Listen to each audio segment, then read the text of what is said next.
Hello everyone, how you doing? Hope you're doing all right. I just want to talk about the past few years really, and talk about my experience being somebody that was around the £500 mark. Uh, the reason I'm doing this video is because today I haven't been out for a walk or anything like that because I've had quite a lot of pain in my legs today, so I'm giving my legs a rest before I set out on more walking adventures in the coming days. And my leg issues do stem from being super morbidly obese for a very long time. So I've said in previous videos that I was bedbound for quite a while. It was during the pandemic stage of uh, of life, which means that a lot of us didn't really do much anyway. Um, but for me, I just sat on my bed all day, which must have meant that I went through a lot of muscle atrophy, especially in my legs, and yeah, I still feel a lot of pain in them to this day. So especially like in the knees and stuff. Um, so I try and keep my walks around 3 kilometers now. I did for a while try and do like a lot more, like 5, 6, 7k, but they really took a toll on me. And if I did like 6 or 7k, then I would need to not do anything for the next few days after that. So it's a case of knowing when to push myself and when to have a rest. So that's kind of, even though I've lost a lot of weight, I've lost £160 at the making of this video, there are still a lot of things that are very restrictive or painful in terms of what I can do. So yeah, um, when I was around £500, I basically spent all all, all of my day indoors. I probably sleep for about um, 12 to 14 hours in a day, um, essentially becoming nocturnal. I'd wake up at about like 2, 3 in the afternoon, and the first thing I'd eat would be 4 slices of white bread with about 6 pieces of bacon, and a Diet Coke to wash that down. I laugh now, but obviously it's just amazing the kind of things that I would have just for breakfast, So 4 slices of bread and 6 pieces of bacon with the fat on, obviously. You got to be looking a good 800 calories just for that meal. And yeah, I used to get everything delivered food wise. Even before and after the pandemic, I used to get like shopping delivered and things like that. So if I wanted like a few bags of crisps, I would, instead of going to the shop, which was literally a 2 to 3 minute walk away, I would find somewhere further away and get it delivered. So like a typical order for me for like groceries would be 3 large size chocolate bars, 6 family size bags of crisps, chocolate eclairs, sausage rolls, things like that. And yeah, I just consume that all throughout the day.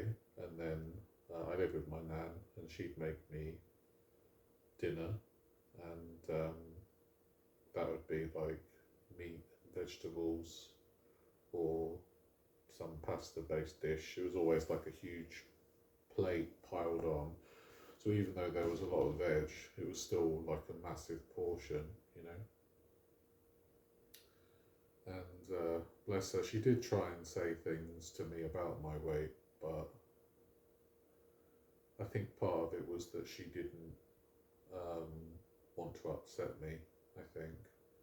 And I kind of wish she would have upset me because she was really the only person that I listened to in regards to like self care and my weight and stuff like that. Um, yeah, it was. I don't know. There's just there's obviously sometimes there's part of me that wishes um, some people would have talked to me, but I wouldn't have listened. I think I had to. I think I had to find everything out for myself, and I think a big part of being on a weight loss journey is wanting to do it. Because some people, even if they've got all kinds of health issues and things like that, they still have they still have that mentality of somebody who wants to just eat what they want and not be bothered by the outside world. And I think that was me for a lot of years, especially during the lockdown stage. And it's tough talking about it, even though that's in the past now. It's something I can look back on as just like a memory. It does hurt that I let myself get to that point. Um, and I could have found different coping mechanisms to help me with like the issues that I had mentally. But yeah, there were times where I did leave the house and I couldn't walk very far. Um, there was a point where I went to Germany for a holiday. I think that was in 2017, I want to say. I went to Frankfurt for a weekend. And that's the last time I've been on holiday, actually. Yeah, I went to Frankfurt for a weekend, and that was. If I was 15 stone lighter, that would have been a much better experience for me because I did buy 2 seats for myself for the plane because I didn't want to bother anybody else with obviously my size and stature, and luckily on the way back I had the whole road to myself. But yeah, being in Germany, um, I tried to get into cars and I couldn't. Like I had to squeeze myself into the car. So I don't know what kind of make of car it was, but it was the same in the UK as well. I used to work for a taxi firm, and there were some cars that I just couldn't fit into. So there was a Lexus that one of our drivers had, and I had to. It sounds so stupid now, but I had to shift my weight in order to make sure that I could fit in the gap through the door, and then I had to get the seatbelt and hold the seatbelt in position just enough so that it didn't trigger the seatbelt warning. So yes, it's hard to admit, but I had a lot of very unsafe rides in taxis and cars, especially if it was like a Prius. Um, I sat in the back of a Prius and the seatbelt wouldn't go around me, and it was yeah, it was just an awful feeling, and um, I was like thinking to myself, oh my god, I'm gonna have to like apply to the council to be exempt from wearing a seatbelt, because I'm so big. And it was things like that crossed my mind rather than, oh, I really need to lose some weight. I think at £500, I was resigning myself um, to being to just being that size forever. I've said in previous videos that I would go to sleep and then be disappointed that I woke up in the morning and have to face another day in my morbidly obese body. And yeah, it got very, very dark in that time, being so large, because I truly I didn't see myself as capable of being someone who could lose such an amount, sorry, such a large amount of weight. And it took me, like, I was already losing a bit of weight up from 2020 to 2022, and my nan passed away in October of that year, and I was made homeless on the same day. And that made me realise that I really need to be resilient. I really need to be a strong person, because I used to lean on my nan a lot for all sorts of things, like emotionally. She gave me a house. Well, she didn't give me a house. She gave me a place to stay in 2012 when I was at university, and was made homeless the first time. Been homeless 2 times, go me. So yeah, she gave me a place to stay in 2012, and yeah, I think I relied on her a bit too much. And sometimes it takes being apart from somebody completely for something to change your mindset. And yeah, I think that as hard as it is to say, I think that if she was around still now, I wouldn't be in a very good situation. I think things would be a lot different. And that is very difficult to say, because obviously I loved her very much, and that kind of feels like a slight on her, but it really isn't. I think we just were mutually dependent on each other, and that's kind of what like made the backbone of our relationship in her last few years.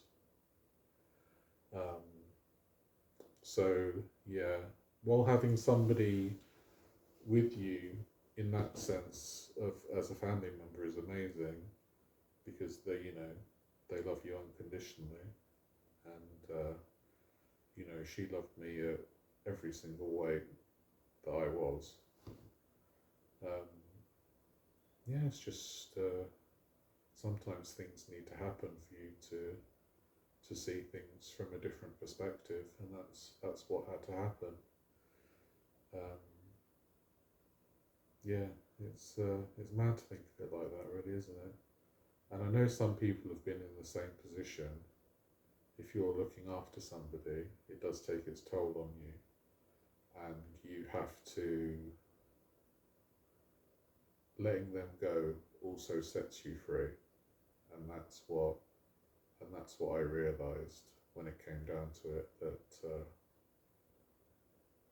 I was kind of set free from a lot of things, and then I just got stronger and stronger as time went on. That's why I'm here now, 160 pounds lighter, and yeah, still got a fair ways to go, but I can honestly say that I'm never going to be 500 pounds ever again. So I think that's a massively positive thing, because other stuff like other simple things that other people do. Like I used to see a lot of people, you know, doing spectacular things on social media.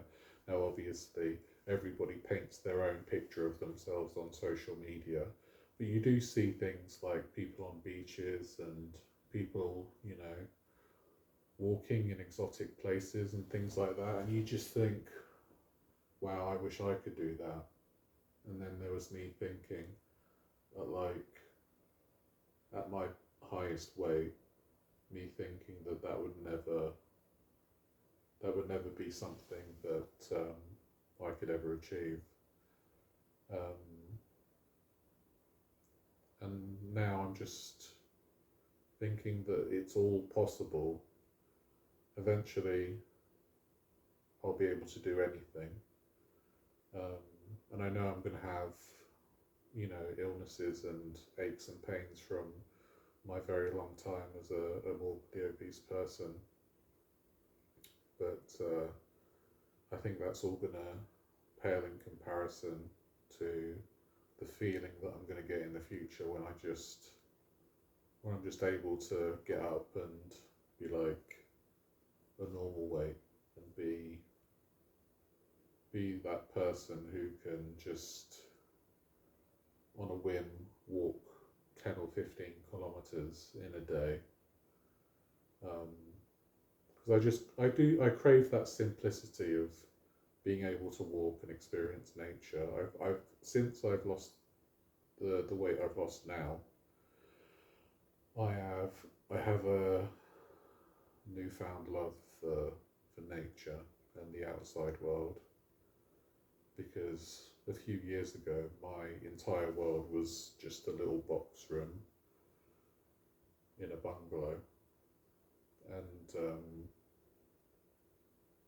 now I found out that there's so much more to the world, and I want to experience it, and that's yeah, it's such a vast difference now.